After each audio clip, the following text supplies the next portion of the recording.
right.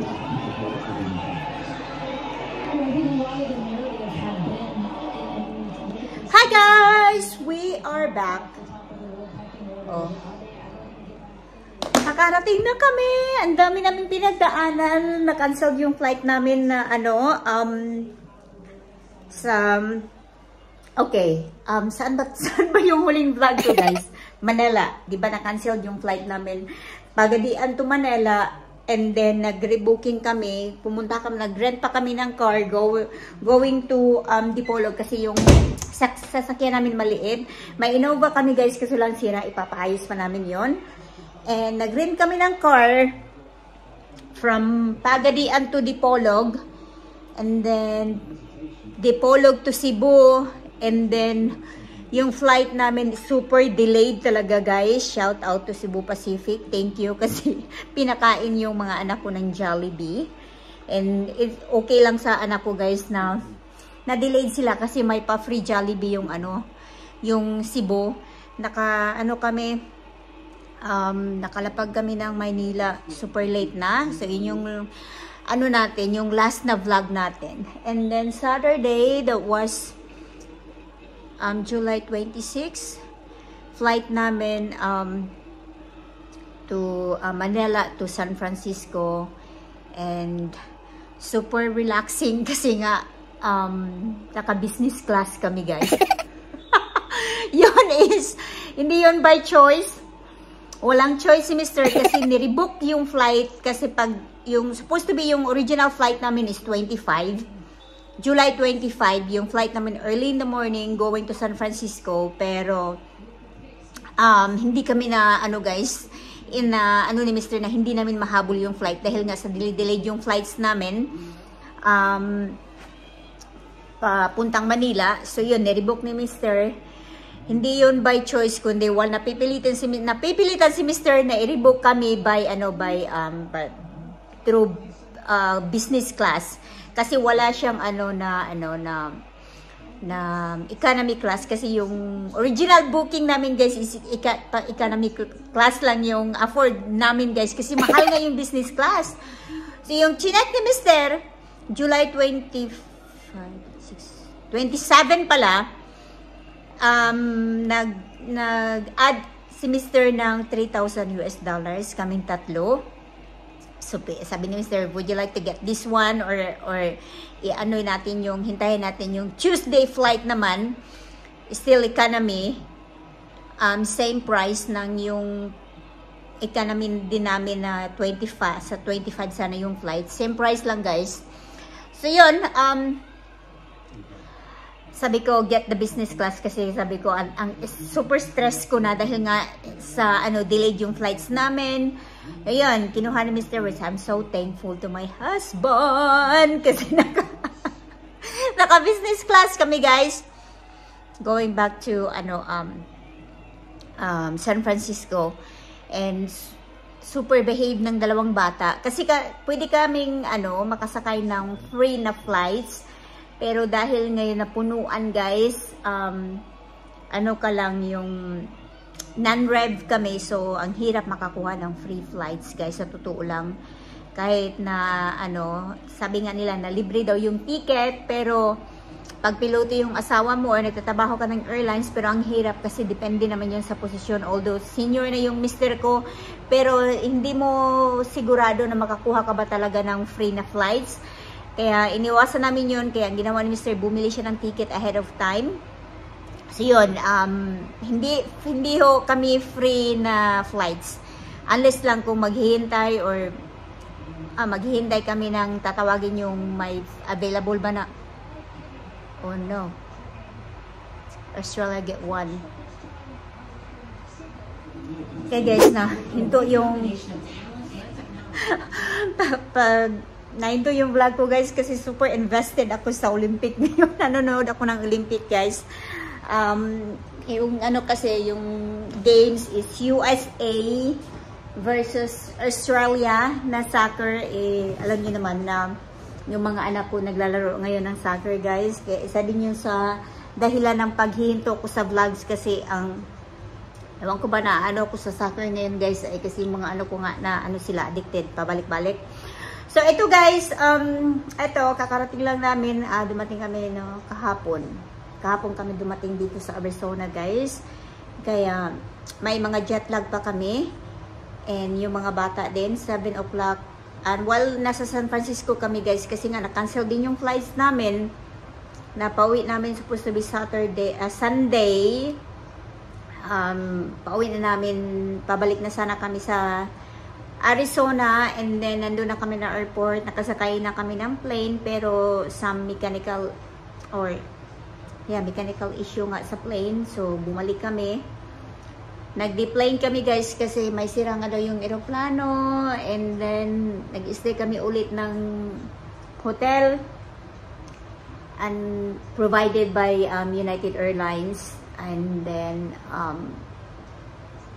the next day, naribook ni Mr. the next day. So, yun, yung flight namin 7 o'clock in the evening. Pabalik ng Arizona. And then, yeah, sa awa ng Diyos, nakauwi talaga kami, guys. Ang ano nang pinagdaanan namin, no? Yung struggle namin pabalik ng USA, parang umabot ng 7 days. Na-struggling talaga, guys. So, finally, nakauwi na kami. Dito na kami sa Arizona.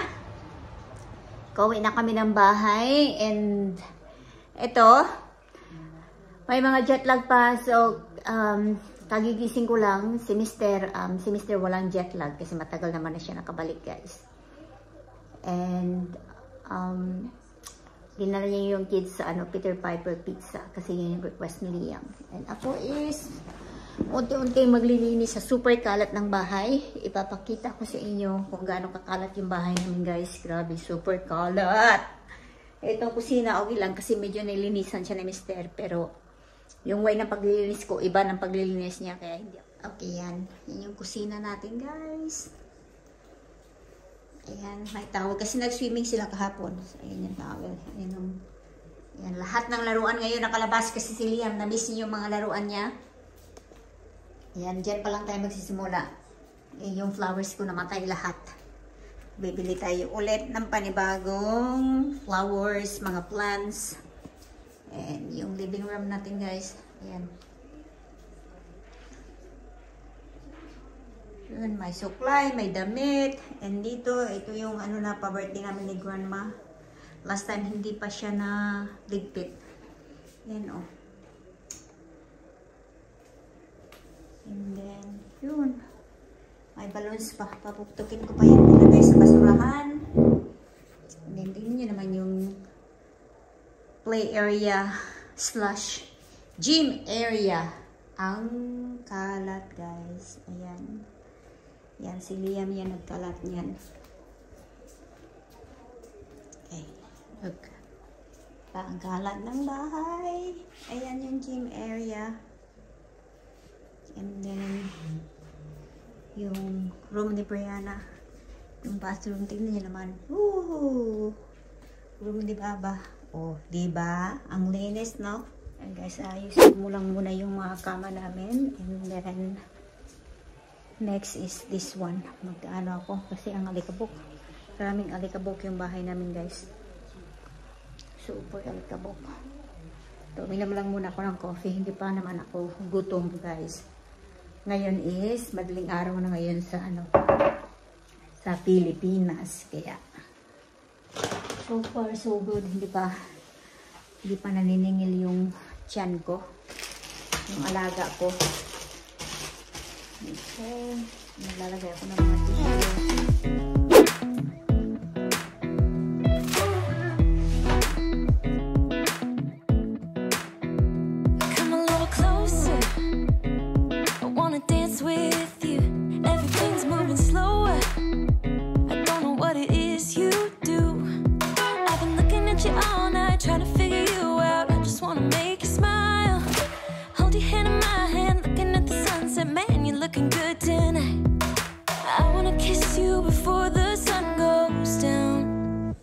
What you doing, making me feel like I'm falling. And when you're moving, I can hear my calling. There's no one else here that I see but you. It's what you're doing that's making me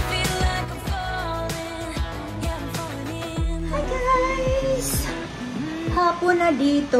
Tinulungan ako ni vacuum. Ayan, tumulong ka maglinis. Hindi lang ako lagi.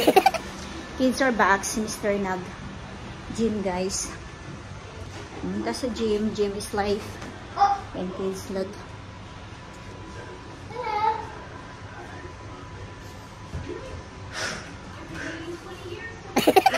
Who are you? I'm karate. Sige, magkalat pa kayo na magkalat dyan. And so far, yung nalinisan ko pa guys na yung bonggang-bonggang linis is yung kwarto namin. Inuna ko yung kwarto namin guys. Malinis na siya. Amoy ano na. Amoy malinis na guys. Hindi na mukhang alikabok. Kasi pag yung bahay hindi mo nalinisan ng ilang weeks, nangangamoy siya. Ano siya guys? Alikabok ba? Ito, malinis na. Ayan yung banyo natin. Malinis na siya guys. Malinis na. Ayan, yan yung gusto ko din guys. Pagpasensyahan nyo na yung vlog ko guys kasi lutang pa talaga yung the brain cell ko guys. Lutang pa siya.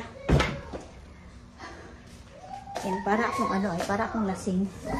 Pero pinipilit kong kumilos kaysa matutulog na matutulog. Tapos mamaya, or hindi kumikilos, tapos mamaya, hindi naman ako antukin. So, ito, push. Pinush namin yung ano namin guys na huwag matulog today. Para mamaya makatulog talaga kami. Yan, kids are doing good so far. Ayan, and then yung dinner ng kids is katsu. Pork katsu at saka corn. Sa amin ni Mr. is chicken at saka ano, veggies. Dito naman tayo sa ano natin. Sa laundry area natin guys. Ayan, yun yung inuna ko muna yung ano, yung cover ng bed namin. Ayan. Ayan, yung inuna ko muna. And then tomorrow, yung kay Liam at kay Diana. Inunti-unti ko guys. Kasi wala naman akong quota na hinahabol. Gusto ko lang talagang matapos. Kaya nga sabi ni Mr. Ano ka ba? Pwede mo naman yung unti-unti na paglilinis. Hindi mo naman pwedeng biglain na linis sa isang araw. Sabi ko, gusto ko kasi pag sa paningin ko, malinis lahat na guys. Ayan. Sabi ni Mr. Parero, akong mahinahabol na kuta. Wala naman akong kuta guys. Gusto ko lang talaga malinis kasi ang kalat ng bahay namin ngayon guys ay iba talaga pag yung kasi iniwanan namin to ni Mr. ng nauna kami tapos sumunod si Mr. after one week tapos si Mr. nag-stay doon ng 3 weeks nagpunta kami nag-stay siya sa Pagadian ng 1 week and then pumunta kami ng Boracay 1 week and then Hong Kong, bumalik, 1 month na iwanan, then bumalik dito si Mr. Alam mo yung paglalaki hindi maaasahan bagay sa linis. Nag-ano nga si Mr. Don't worry, naglinis na daw siya guys. Ewan ko anong linis yung ginawa niya. Sabi niya, naglinis na daw siya, malinis na daw yung bahay. Sabi niya ganun. Pero iba naman talaga yung standard ng paglilinis ng babae kaysa lalaki guys. Ito pa, planchahin ko pa to. Yan, 2 months kong naiwanan yung bahay. Kawawa yung bahay pag maiwanan guys. Ang dumi. Ang dumi talaga. Yung alikabok lang. Ayan. So, marami akong paplansyahin guys. Na ano. Na damit kasi pinaplansya ko ba yung mga damit namin. Para maganda siyang ano. Meron pa dyan mga. Ito. Ganda ng jacket na to. Nakuha ko siya sa Uniqlo. Yan, prepared na yan for winter. Kasi sa United na Airlines, siya guys, malamig. Kahit kahit sa economy, malamig talaga siya guys. Hindi sila nagtitipid ng aircon. Tip-tip-tip. And slowly but surely.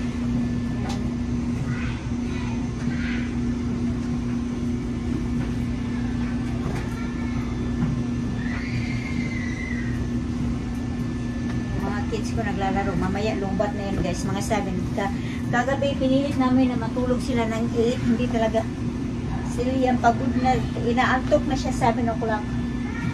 Ayan, mamaya lombat na yan sila guys. Okay. Pusing ko muna to. Plan ko sana magsumba ngayon pero parang ano pa ako guys, ay dilo pa ako ba? Parang nakalutang pa ako sa kalapaan. So baka bukas na ako magsusumba, back to sumba ako. Kailangan kong back to exercise kasi alam nyo ba guys kung ilan yung ginain ko, nag-gain ako ng 10 pounds.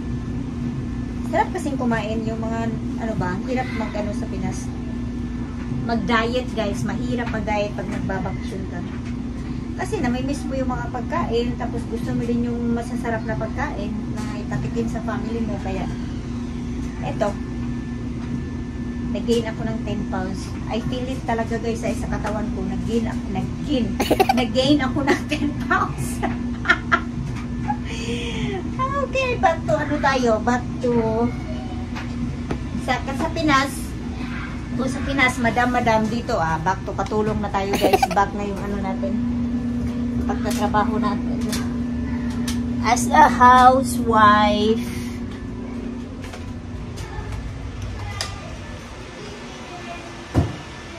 Hi guys, this is my favorite and this.